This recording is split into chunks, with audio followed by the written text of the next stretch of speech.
Bismillahirrahmanirrahim. Assalamualaikum warahmatullahi wabarakatuh. Selamat kepada kalian. Hari ini kita akan mencoba melaksanakan perkuliahan pertama. Selamat datang pada semester baru. Semoga dengan semangat baru kita bisa menjalankan semester ini dengan baik, walaupun harus dengan cara online untuk pembelajaran ini.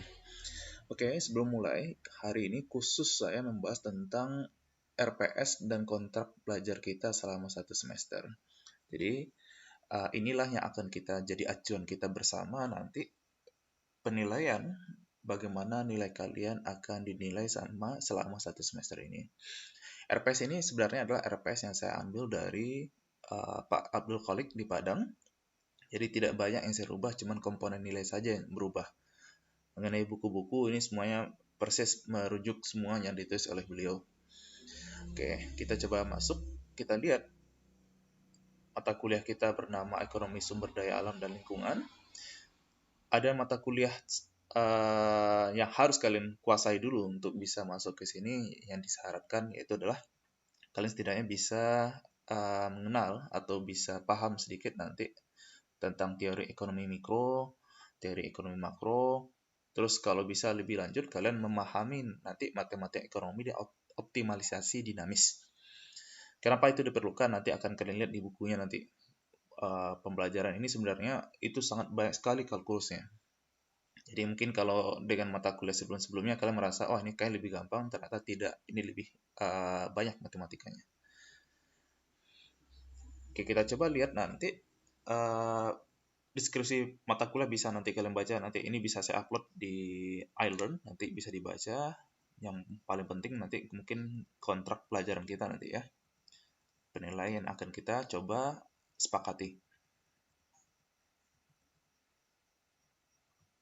Nih, daftar pustaka dulu. Daftar pustaka, buku yang kita gunakan, buku utama itu ada 3. Yang pertama itu Firman. Firman nanti kita lihat, saya lihatin ada bukunya. Roger Firman. Ada 720 halaman. Di sini kalian bisa lihat memang banyak matematikanya di sini ya, bukunya. Ini buku Firman yang banyak juga digunakan kampus-kampus Indonesia, yang kampus baik. Misalnya saya lihat kemarin silabusnya U4 juga menggunakan buku yang sama dengan ini. Jadi rujukan kita sama, ukuran kampus baik untuk di Indonesia ya. Ini buku Firman. Buku yang kedua itu adalah Stephen Hackett ya. Ini bukunya.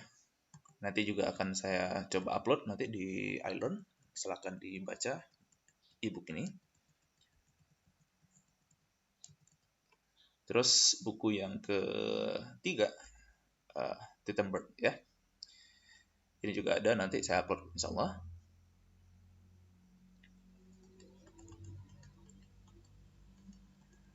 Ini buku-buku yang kita gunakan. Nah, ini saya katakan silabus 4 menggunakan buku yang tidak jauh berbeda dengan apa yang kita gunakan ya. Ada Firman juga. Ini silabus 4 saya sengaja minta untuk membandingkan kampus kita dengan kampus lain ya. Ini silabus, balik lagi pada silabus kita. Buku pendukung sangat banyak sekali yang ditawarkan oleh Pak Abdul Khalik. Tapi kalau Anda ingin baca boleh, ini jadi suplemen kita untuk pembelajaran kita. Metode pembelajaran itu adalah kita punya 16 kali pertemuan. Ini masih ada sedikit mungkin koreksi nanti, silabus menyesuaikan dengan silabus online nanti ya. Tapi intinya kita akan ada 16 kali pertemuan diselangi oleh UTS dan UAS.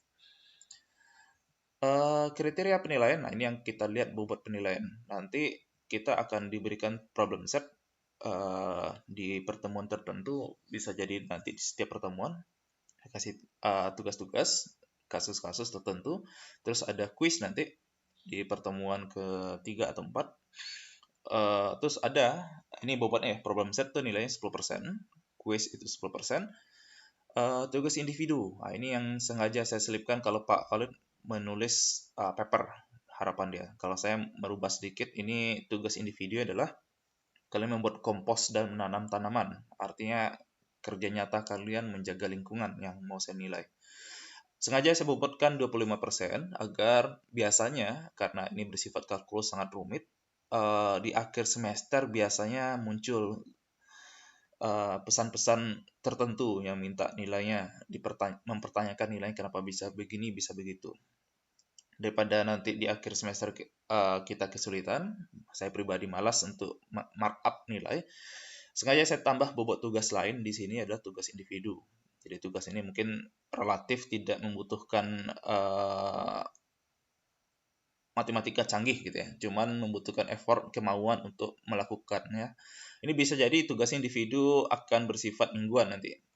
Nanti saya selingkan di Island atau di WhatsApp grup nanti tugasnya apa, lalu kalian upload foto beserta pencapaiannya. Tugasnya sederhana, membuat kompos nanti sama menanam tanaman di rumah. Yang keempat penilaian lain itu adalah UTS. UTS 25%, terus UAS 30%. Artinya UTS UAS kita itu mempunyai komponen 50%, artinya setengah dari penilaian. Itu lebih dari setengah penilaian itu ada di UTS UAS. Kesempatan kalian untuk membantu nilai kalian itu memang ada di tugas individu, kuis, sama problem set ya.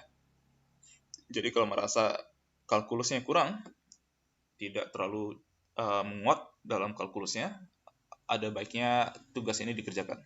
Karena saya tidak terima lagi nanti di akhir penilaian tiba-tiba ada mempertanyakan nilai, pas dicek ternyata kuis tidak pernah, tugas tidak pernah, terus menanyakan kenapa bisa nilainya rendah sekali. Sekaligus juga mengingatkan bahwa kalau seandainya kalian kesulitan misalnya mengakses perkuliahan ini selama kuliah online, masalah sinyal dan seterusnya, itu tolong disampaikan di awal-awal semester ini. Artinya saya hanya menerima, bisa menampung, mendata kira-kira seminggu, 2 minggu, sampai 3 minggu lah itu paling lama. Kesulitan apa yang kalian capai di sana? Misal apakah sinyal dan seterusnya, nanti UTS UAS kita bisalah nanti mempertimbangkan berapa lama waktu yang akan kita coba sepakati nanti untuk orang-orang tertentu misalnya. Tapi kalau seandainya selama 2 atau 3 minggu itu tidak ada komplain, saya menganggap itu artinya kita bisa melaksanakan kuliah online ini dengan tanpa hambatan. Tidak ada lagi nanti di akhir ujian telat melaksanakan ujian karena alasan sinyal dan seterusnya. Oke, norma akademik ini norma yang umum di mana-mana gitu ya.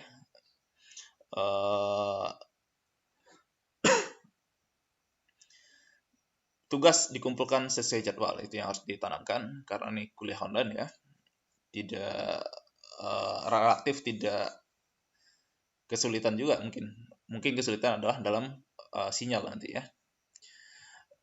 Ini sedikit RPS yang kita lihat.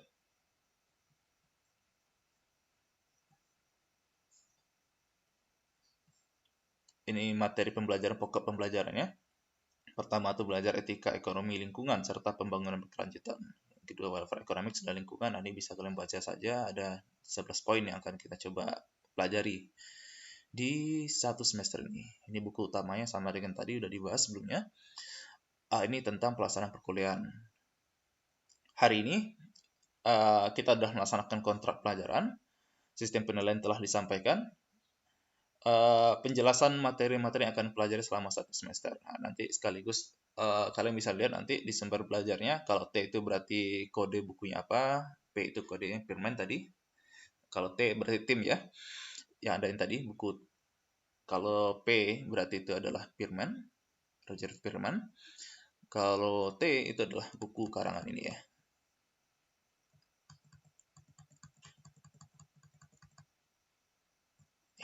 Ya, Tom Titelberg. Kalau T ya. Kalau T1 berarti itu chapter 1, P1 sampai 3 berarti itu chapter 1 sampai chapter 3.